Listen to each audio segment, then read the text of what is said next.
Assalamualaikum warahmatullahi wabarakatuh. Alhamdulillah. Alhamdulillahi rabbil alamin. Wa bihi nasta'inu ala umurid dunya waddin. Wassalatu wassalamu ala ashrafil anbiya'i wal mursalin. Sayyidina Muhammadin wa ala alihi wa sahbihi ajma'in. Wa la hawla wa la quwwata illa billahil aliyyil azim. Amma ba'd. Qala rabbi shrah li sadri wa yassir li amri wahlul 'uqdatam min lisani yafqahu qawli. Qala al-muallif rahimahullahu ta'ala wa nafa'ana bihi fid dharain amin. Hadratal muhtaramin, para jamaah, para bapak ibu sedaya rahimakumullah. Kita patut bersyukur kepada Allah. Betapa banyak rahmat dan nikmat yang telah diberikan oleh Allah kepada kita, sehingga krono rahmati Gusti Allah niku ngantos injang niki kita tasik dipun paringi kiat, dipun takdir saged rawuh teng masjid untuk sholat jamaah subuh lan ngaji.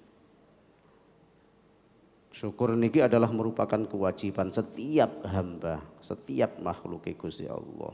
Lan ketika kita gelem nyukuri nikmat niki kita gunakaken sing sae. Sing maringi niki seneng sehingga terus ditambah yang lebih banyak. Mugi-mugi kita dipun dadosaken tiyang sing enteng selalu mensyukuri nikmat Gusti Allah. Amin ya rabbal alamin. Salawat serta salam mugia tercurahkan kepada junjungan kita baginda Rasulullah sallallahu alaihi wasallam.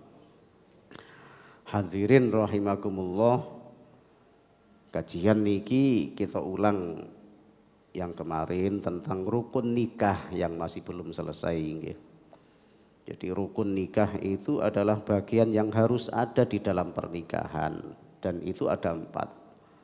Yang pertama harus ada ijab qabul, serah terima, dan semua nopo di dalam muamalah kita, jual beli dan termasuk pemberian nopo mawon itu ada serah terima, ijab qabul.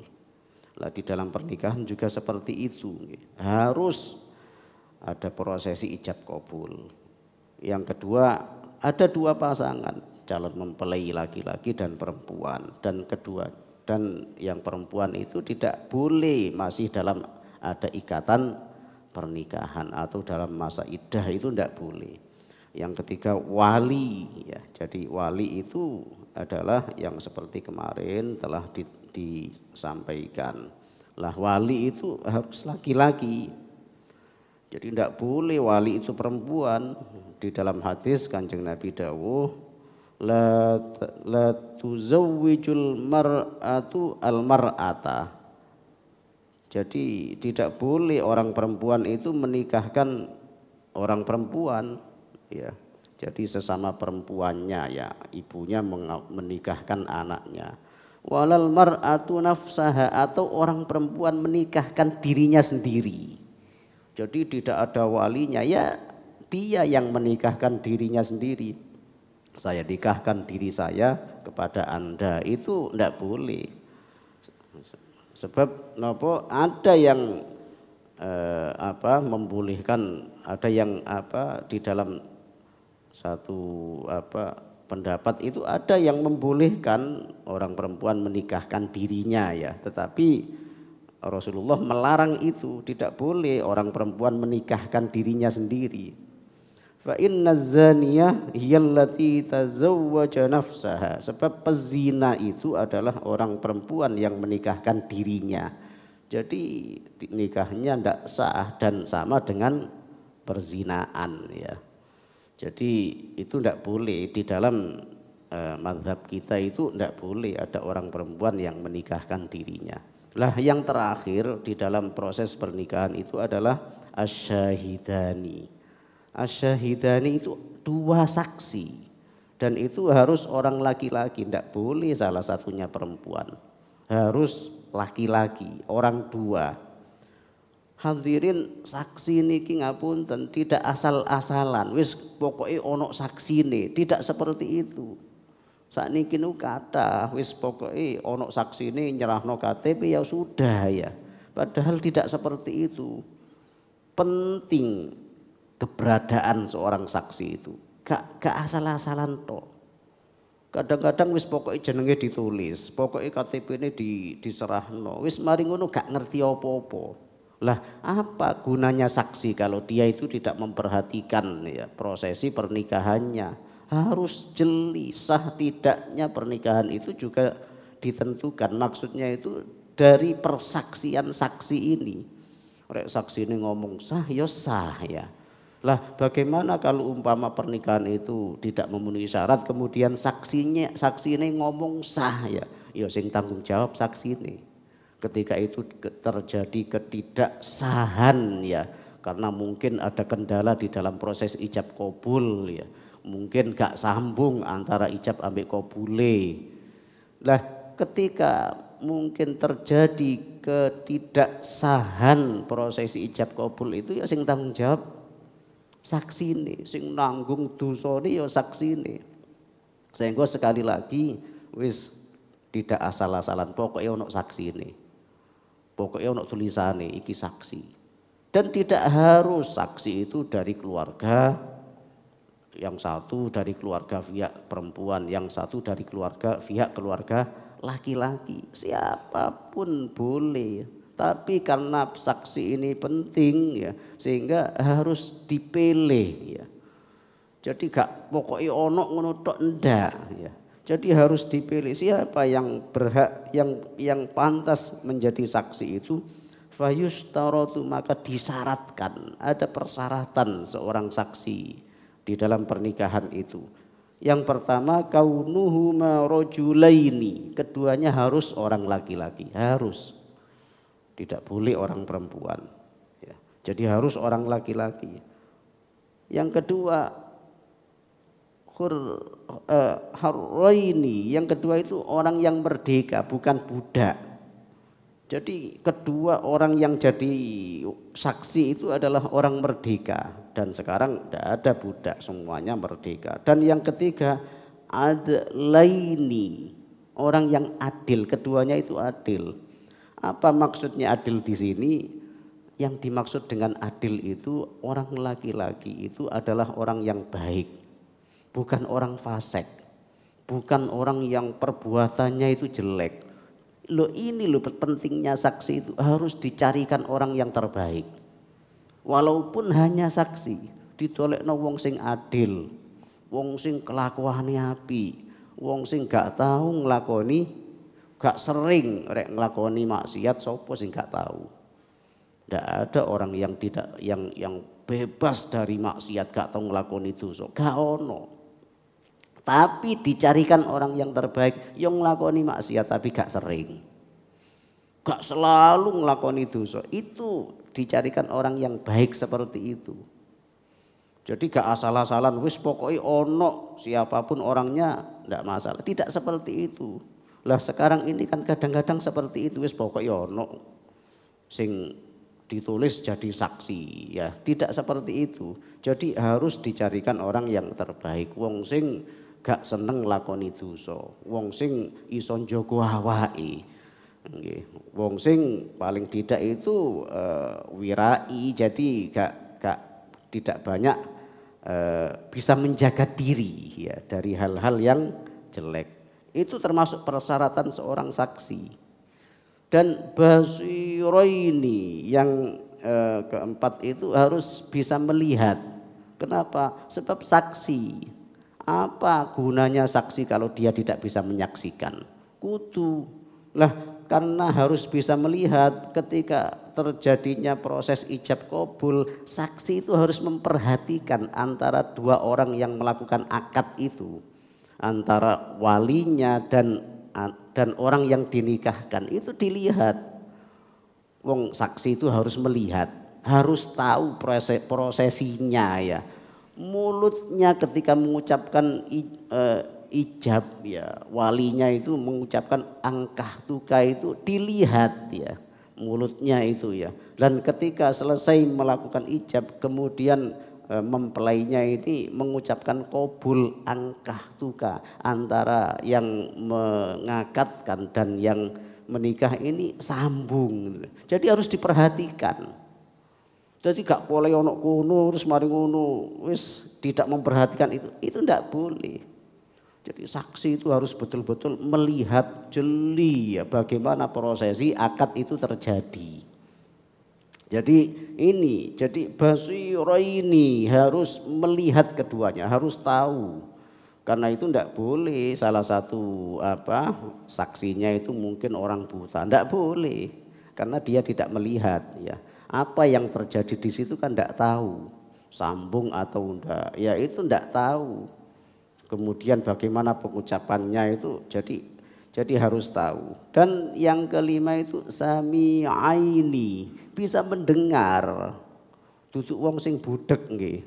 Jadi ketika ijab qabul itu terjadi, tahu prosesnya ijab qabul itu dan mendengar apa yang dibaca oleh walinya dan apa yang dibaca oleh yang menikah ini didengarkan ya. Sehingga ucapannya itu betul atau tidak itu dengar ya.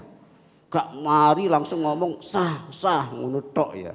Yang ada sekarang yok nopo sah ngono tok. Loh, bagaimana prosesnya itu tidak diperhatikan. Kurang jeli, itu tidak boleh. Jadi hadirin, sah tidaknya pernikahan itu juga ditentukan oleh saksi ini yang melihat ini. Jadi kalau dianggap sah ya sah ya. Kalau umpama tidak sah ya kudu dibaleni meneh. Lah yang menentukan itu saksi ini yang melihat ini. Jadi harus jeli, karena itu harus tahu dan dia sebagai penanggung jawab. Sekali lagi ketika terjadi ketidaksahan proses akad nikah itu kemudian sudah dikatakan sah ya, padahal tidak sah ya. Tetap saksi ini menjadi penanggung jawab yang menanggung dosa dari prosesi ketika itu sudah dianggap sah jadi suami istri, padahal proses akad nikahnya itu tidak sah ya, karena tadi itu mungkin tidak sambung ya, karena mungkin ada jarak, mungkin terjadi sesuatu yang kesalahan di dalam akad nikah kemudian dikatakan sah ya, maka pernikahannya itu tidak sah dan yang nanggung dosa itu jelas ya, termasuk saksi ini. Sehingga hadirin termasuk berat, peran seorang saksi itu berat. Jadi bukan asal-asalan. Jadi sekarang ini kadang-kadang kita melihat ini pokoknya ono saksi ini, ya, pokoknya ono ngono tok sebagai rukun di dalam pernikahan. Padahal ini harus tanggung jawab. Kemudian yang keenam itu ya'rifani lisanal muta'aqidaini. Jadi keduanya itu ya'rifani, tahu, lisanal muta'aqidaini, lesan kedua orang yang melakukan akad ijab qabul itu. Jadi melihat ya, ya'rif itu melihat, mengetahui bagaimana dia mengucapkan ijab itu dan bagaimana dia mengucapkan qabul. Jadi dilihat lesannya. Loh, niki harus tahu, cara pengucapannya itu harus tahu. Jadi niki hadirin, ghairu muta'ayyinaini lil wilayah. Jadi dan saksi itu bukan bukan jelas-jelas dia itu seorang wali, bukan walinya, jadi harus orang lain, bukan walinya.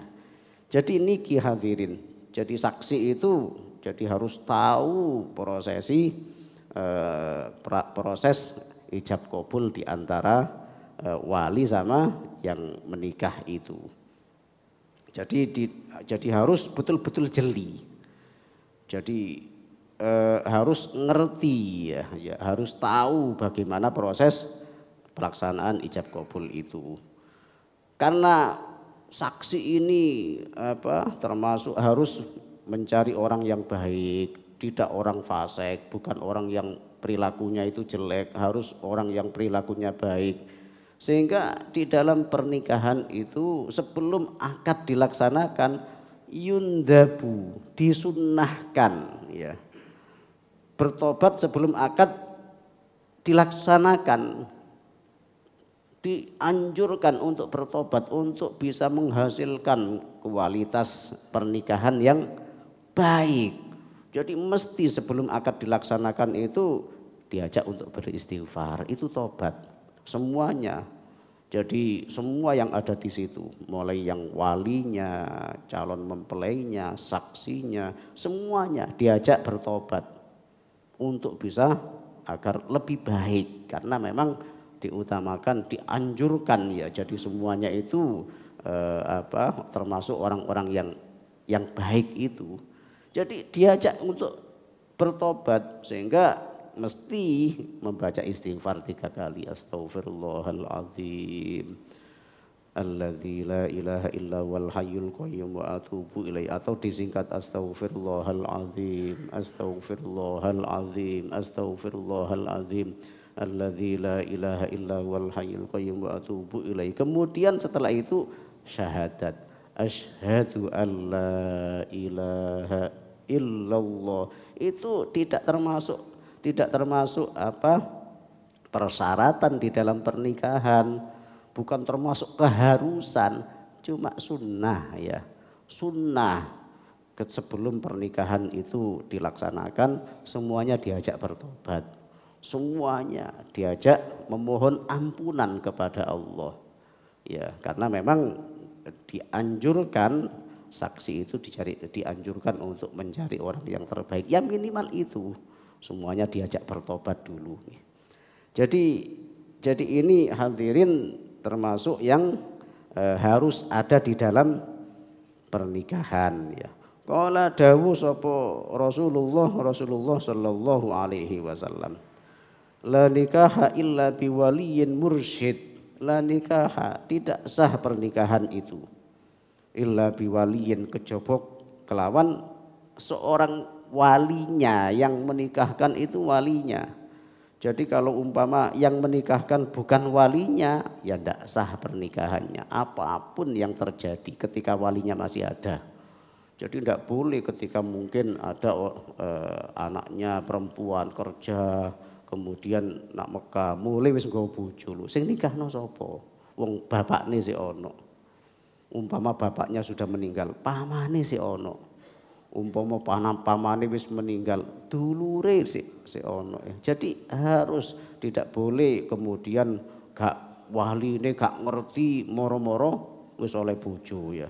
Jadi ini adalah sangat penting, harus diperhatikan. Jadi tidak boleh, tidak sah pernikahan itu kalau tidak dinikahkan oleh walinya.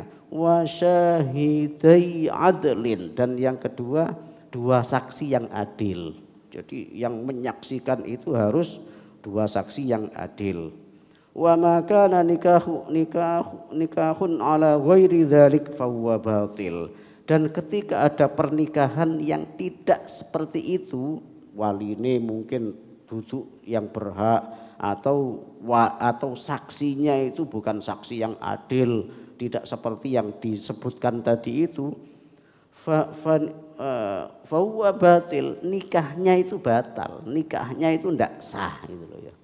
Jadi ketika terjadi tidak sesuai dengan yang ditentukan itu loh ya, jadi maka pernikahannya tidak sah. Hadirin, jadi inilah termasuk yang harus ada di dalam pernikahan, karena betapa pentingnya ya pernikahan ini ya, dan memang harus betul-betul baik, harus betul-betul jadi harus betul-betul yang terbaik.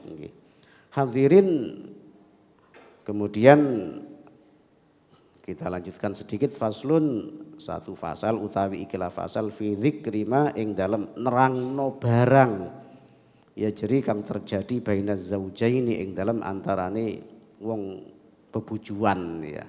Jadi sesuatu yang menerangkan tentang sesuatu yang terjadi di antara orang yang menikah. Hadirin yang jelas nggih, semua yang terjadi yang dialami oleh orang yang menikah itu semuanya ibadah, semuanya. Apa yang ada di dalam pernikahan yang dilakukan oleh suami istri itu adalah semuanya ibadah. Sehingga doa hanya satu doa yang dibaca oleh Nabi dan itu sunnah seperti yang ada di dalam kitab I'anatul Thalibin itu, kita sunnah untuk membaca doa ini kepada orang yang menikah. Selain itu bukan doa dari Nabi ya, itu doa yang dikarang oleh para ulama. Doa yang disampaikan oleh Nabi ketika orang yang menikah itu hanya barakallahu laka wa baraka alaika wa jama'a bainakuma fi khair. Ini doa yang penting sekali yang kita sampaikan kepada orang yang menikah. Barakallahu laka, mudah-mudahan Allah memberikan keberkahan. Laka itu sesuatu yang enak, sesuatu yang menyenangkan. Kalau alaika itu sesuatu yang menyusahkan.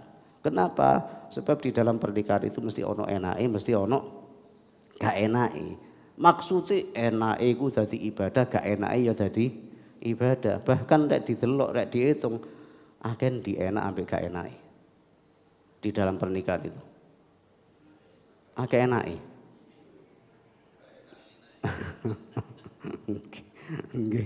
enake sak piro, gak enake sak piro. Bu, coba kata pun di enake ambek gak enake. Kata enake nggih, masyaallah. Tapi yang jelas itu doanya seperti itu. Jadi doa selain ini bukan doa dari Nabi. Jadi yang disampaikan oleh Nabi ketika ada orang yang menikah yaitu barakallahu laka wa baraka alaika. Laka itu sesuatu yang menyenangkan, alaika sesuatu yang tidak menyenangkan. Apapun yang terjadi, sing nyenengno ibadah, sing gak nyenengno yo ibadah. Yang menyenangkan ganjaran tok, sing gak nyenengno yo ganjaran tok. Jadi tidak ada sesuatu di dalam pernikahan yang nilainya itu tidak ibadah, tidak ada. Semuanya ibadah. Sehingga doanya barakallahu laka, mudah-mudahan sing seneng-seneng, sing enak-enak, sing gampang-gampang iku dadi barokah. Wa baraka alaika, dan mudah-mudahan sing masalah, sing problem, sing gak nyenengno, sing abot itu juga dadi barokah. Dan pada akhirnya apapun yang terjadi enak apa gak enak, wa jama'a bainakuma fi khair. Mudah-mudahan Allah mengumpulkan kalian berdua yang menikah itu selalu dalam keadaan baik. Jadi untuk menjadi baik itu gak kudu sing enak tok ya. Apapun yang terjadi ini menjadi tanggungan keduanya. Maka nih mudah-mudahan keduanya itu dikumpulkan oleh Allah. Selalu dikumpulkan dalam keadaan baik. Niki hadirin, kita membaca doa itu sunnah ya, kepada orang yang menikah. Kalau yang lain itu Allahumma alif baina zaujain, ya Allah pertautkan ikatkan hati keduanya seperti engkau mempertautkan hati Nabi Adam dan Hawa, itu hanya tambahan, itu karangan-karangan para ulama nggih. Hadirin, yang terjadi di antara suami istri itu adalah sesuatu yang privasi, sesuatu yang rahasia.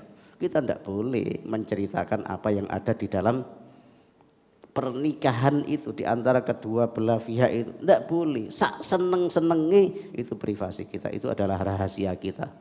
Tidak boleh kemudian saking senengnya diceritakan nak koncone. Masya Allah bojoku iku ngene, bojoku, itu tidak boleh.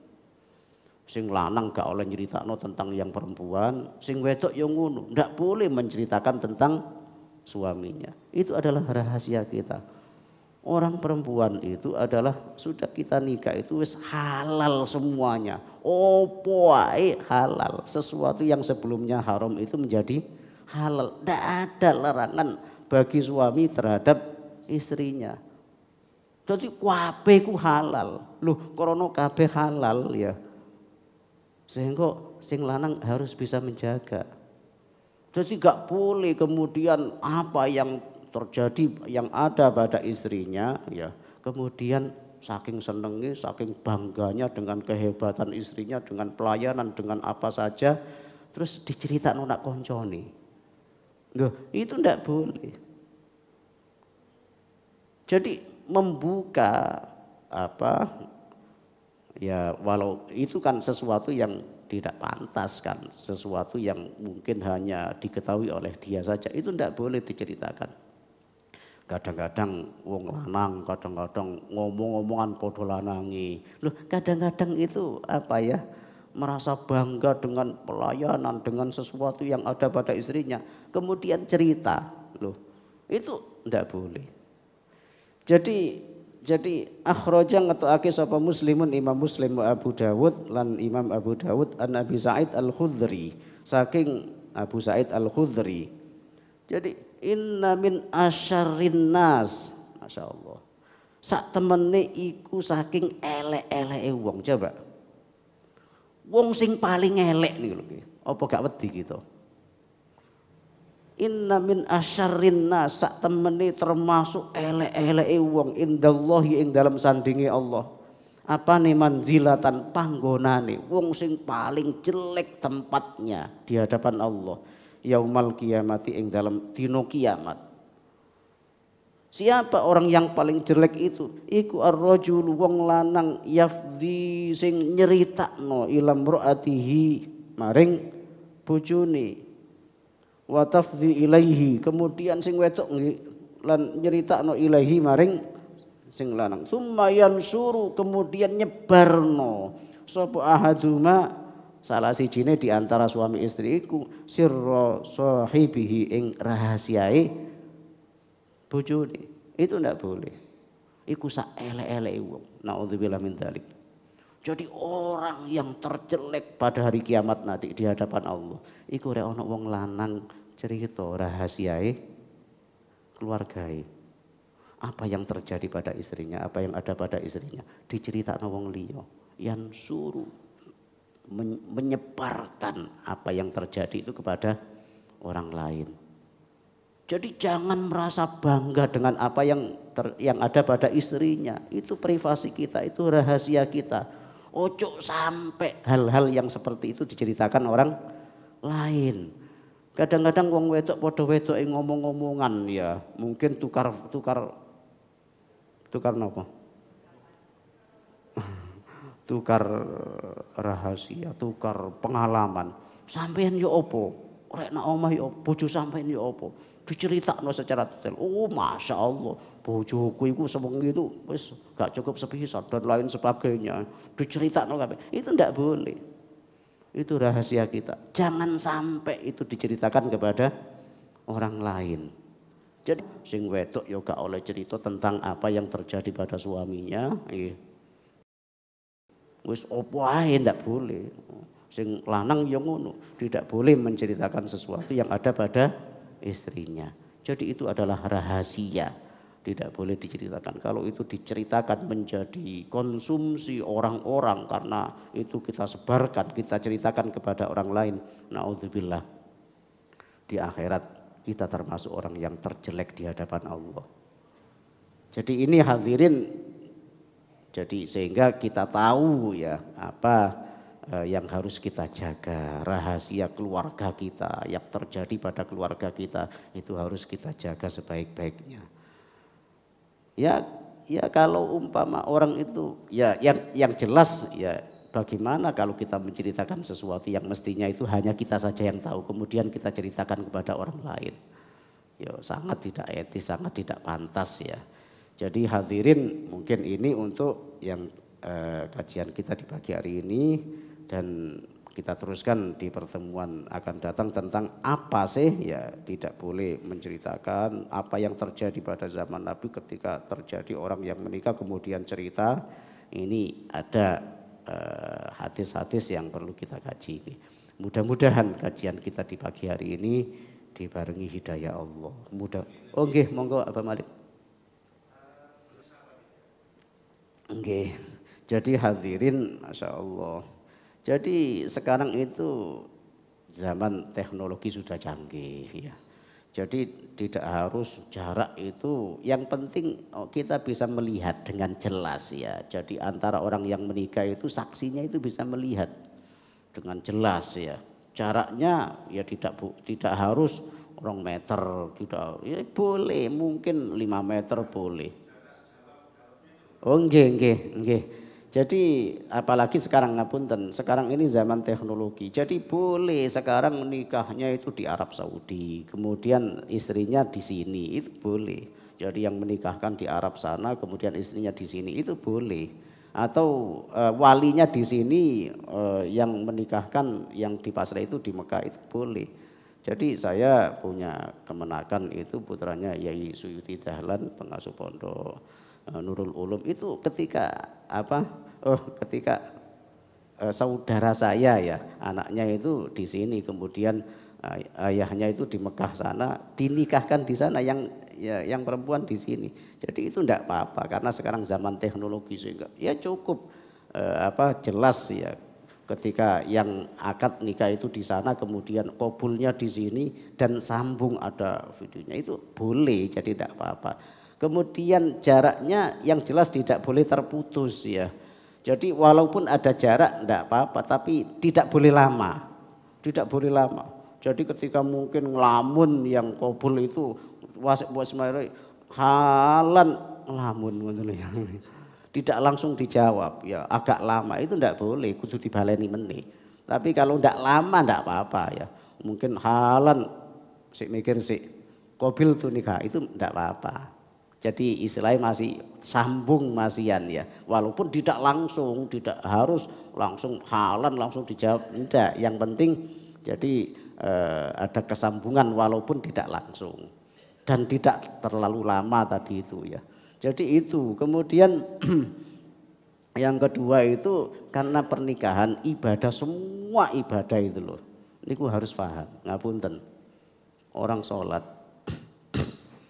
mau usolli fardhul maghribi itu enggak wajib, itu sunnah. Mengucapkan usolli itu memudahkan hati untuk niat. Rek wis mulut niki mengucap usolli fardhul maghribi, hati niki mesti sambung, pasti sudah ya.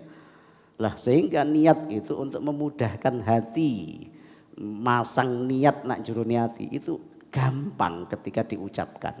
Sekali lagi, mengucapkan itu tidak wajib, itu sunnah ya. Karena kenapa kok sunnah? Karena memudahkan hati untuk memasang niat. Tapi yang paling penting itu bukan usolinya, memahami, hatiku faham sing dilakoni apa. Niku mutlak wajib. Makanya wong sholat jamak ya itu bagi yang biasa ngapalno donga niku lho wangel. Usolli fardhul maghribi majmu'an bil isya'i jam'a taqdimin thalatha raka'atin mustaqbilal qiblati ma'muman. Duwone koyo ngono ya. Lah kemudian kalau dia tidak memahami, gak ngerti apa maksudnya, ndak sah, ndak masih belum dikatakan, masih belum sempurna. Sebab semua ibadah itu harus ngerti yang dilakukan ya. Sehingga ketika dia di dalam hatinya sudah memahami niat sholat maghrib jamak takdim 3 rakaat lillahi, hatinya itu kerentek ngoten, gak sampai berapa detik ya. Karena niat itu ndak membutuhkan waktu panjang, kerentek tok apa yang dilakukan itu sholat maghrib jamak takdim itu sudah cukup. Kenapa? Sebab fahamnya ini loh yang menjadi keharusan. Sehingga hadirin ojo gaya-gaya ngapunten nikah pakai bahasa Arab. Loh itu kan gaya, apalagi santri. Itu kan kebanggaan gitu loh ya. Padahal pakai bahasa Arab, bahasa Indonesia, bahasa Jawa itu sama. Sing paling penting itu paham ndak dengan yang diucapkan. Ojo-ojo pakai bahasa Arab tapi gak ngerti maksudnya. Loh, wong ibadah gak ngerti maksudnya itu loh. Terus ya ndak bener ya, ndak sempurna. Jadi bukan karena mengucapkannya saja, sehingga penghulu atau wali itu mesti takut sampean gawe bahasa Arab ngerti maksudnya. Itu dikatakan seperti itu. Ngerti maksudnya sampean? Dereng diterangno maksudnya iku sampean trimo nikahe sapa calone iku dengan mas kawin yang disebutkan tadi itu harus difahami, harus ngerti. Sehingga hadirin karena itu harus ngerti ya, maka pakai bahasa Indonesia. Karena untuk supaya ngerti itu ya lebih baik, atau pakai bahasa Jawa karena mesti ngerti itu lebih baik. Tapi kalau pakai bahasa Arab dan ngerti ya tentu ini lebih baik karena pakai bahasa Arab ya. Tapi tetap masalah-masalah sah tidaknya itu harus paham. Dan itu semuanya sing ngakatno jelas, sing ngakatno itu paham. Tapi juga mesti rek waline iku lho ya. Waline iku bapake iku ya. Karena ingin bahasa Arab tapi gak ngerti maksudnya, ya tetap sama saja. Rek sing pengulu ya jelas paham ya, tapi ketika yang menikahkan karena wajib yang menikahkan itu walinya nggih. Kemudian walinya niku cuma mau tok. Angkah tuka wa zawwajtuka mahtubataka bimahri halan nggih. Tapi gak ngerti apa maksudnya, tetap ndak boleh. Wong nikahno kok gak ngerti maksudnya. Jadi di dalam ibadah itu mutlak harus paham apa yang dilakukan. Ketika ndak paham ya ndak sempurna apa yang dilakukan. Kasarannya ya gak sah gitu loh ya. Jadi harus termasuk saksi ini. Jadi harus tahu itu, tadi itu ya, karena memang menjadi penentu itu ya, jaraknya ketika ijab qabul, kemudian bisa mendengarkan betul enggak yang disampaikan itu ya, yang dibaca oleh yang menikah, yang menikahkan betul enggak itu, kemudian mulutnya sampai seperti itu ya, karena pengucapan itu kalau di dalam bahasa Arab ketika hak itu dibaca kho itu artinya beda. Kemudian ketika hamzah dibaca ain itu artinya beda. Loh ini harus dengar. Oh tadi itu kok sepertinya ain yang dibaca padahal hamzah. Angkah tuka dibaca angkah tuka kho ya. Loh ini artinya sudah beda di dalam bahasa Arab itu. Loh ini saksi harus jeli. Oh salah harus diulang gitu. Harus seperti itu. Jadi betul-betul harus tahu persis yang dibaca oleh yang menikahkan, kemudian yang diucapkan oleh yang menikah, itu harus tahu dan harus benar yang diucapkan itu. Oke. Oke. Masya Allah. Oke. Jadi saksi itu tidak boleh wali, tidak boleh yang wali. Karena itu kadang-kadang kalau walinya itu mewakilkan kepada kiai. Wis sekarang kan kadang-kadang tabarruk ya, kita mencari keberkahan nak nggone kiai nggih, gurune kiai ini nak pondok itu diminta untuk menikahkan anaknya ya, itu gak krono kepingin dolek barokah itu loh ya. Ketika sudah diwakilkan ya, waline iku ndak boleh di situ. Loh ini kan banyak yang kadang-kadang wong tuane melok duduk di situ menyaksikan, itu ndak boleh. Kenapa ndak boleh? Loh wis diwakilno kok nak kono. Coba niki lho nggih. Nek wis diwakilno iku ya wis, yang menikahkan itu kiainya atau mudine atau pengulunya. Dia harus keluar. Tidak boleh di situ. Lah wis diwakilno kok nunggu itu loh ya. Apa gunanya mewakilkan kalau dia masih di situ? Yo nikahno dhewe wong di situ.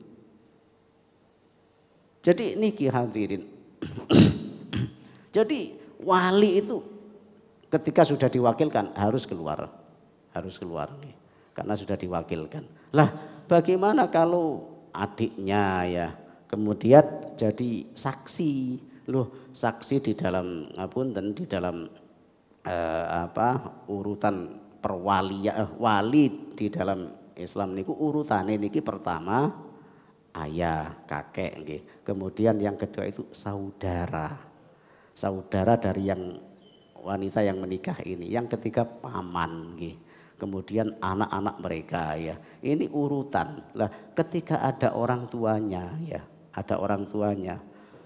Yang wajib menikahkan orang tuanya, anak saudaranya itu kan tidak wajib karena masih ada orang tuanya.